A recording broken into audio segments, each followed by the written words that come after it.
Welcome back again to एनजीकॉन academy. और यहाँ पर अब हमने करना है साइक्लोट्रॉन से रिलेटेड टॉपिक्स। अब ये टॉपिक्स हमारे पास डायरेक्टली एनएमडी कैट में नहीं इंक्लूडेड, लेकिन स्टिल क्योंकि हमें दिया हुआ है कि charge force on a charge in a magnetic field, तो उससे रिलेटेड आ सकता है और आया भी है लास्ट टाइम कि साइक्लोट्रॉन क्या होता है। स्टूडेंट, साइक्लोट्रॉन जो है वो है ये कि जब एक चार्ज जो है वो इंटर करता है मैग्नेटिक फील्ड में। ये हमारे पास मैग्नेटिक फील्ड थी, इसमें ये हमारा चार्ज आया और इसने गोल घूमना शुरू कर दिया ऐसे करके। तो ये जो गोल घूम रहा है इसको कहते हैं कि ये क्या है, साइक्लोट्रॉन है।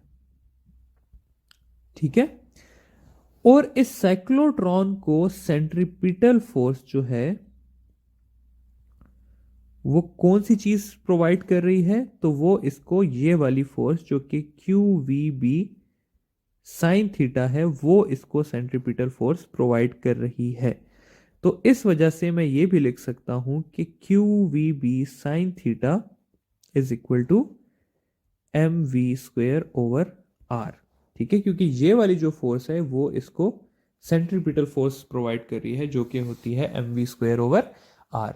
तो यहां पर साइक्लोट्रॉन समझाना मस्त था, क्योंकि इसके बाद हम करेंगे E by M ratio of cyclotron, frequency of cyclotron. तो उसके लिए आप लोगों को ये पता होना चाहिए कि साइक्लोट्रॉन होता क्या है। तो जो भी चार्ज एक मैग्नेटिक फील्ड में सर्कुलर मोशन परफॉर्म कर रहा हो उसको हम कह देते हैं कि ये क्या है, साइक्लोट्रॉन है।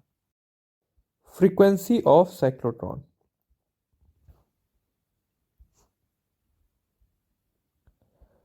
साइक्लोट्रॉन हम लोगों ने पिछले टॉपिक में पढ़ लिया कि क्या होता है। साइक्लोट्रॉन था कि अगर एक चार्ज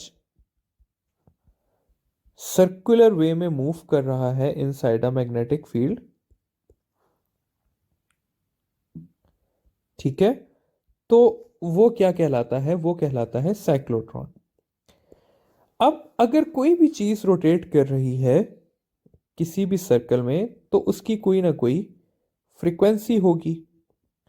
फ्रीक्वेंसी होती है हमारे पास नंबर ऑफ रेवोल्यूशंस पर सेकेंड, यानी कि वो एक सेकेंड में कितने चक्कर कंप्लीट कर रही है। तो साइक्लोट्रॉन की फ्रीक्वेंसी हमारे पास इक्वल होती है क्यू बी ओवर 2 पाई एम। ठीक है। और इसको मैं इससे ज़्यादा इस तरह से लिखना पसंद करूंगा कि फ्रीक्वेंसी इक्वल होती है Q by 2 pi into, sorry, B by 2 pi into Q by M. Q by M होता है हमारे पास चार्ज टू मैस रेशो। और आप लोगों से इंडिविजुअल सवाल पूछने की जगह चार्ज बाय मैस रेशो का ही सवाल पूछा जाता है। अब इससे हमारे पास क्या क्या सवाल आ सकते हैं।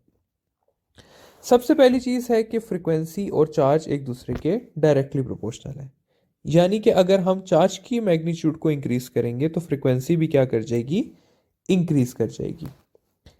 दूसरी चीज जो इससे हम लेके जा सकते हैं वो ये है कि फ्रीक्वेंसी डायरेक्टली प्रोपोर्शनल है चार्ज पर मैस रेशो के, यानी कि चार्ज जितना ज्यादा होगा और मैस जितना कम होगा फ्रीक्वेंसी उतनी ज्यादा होगी।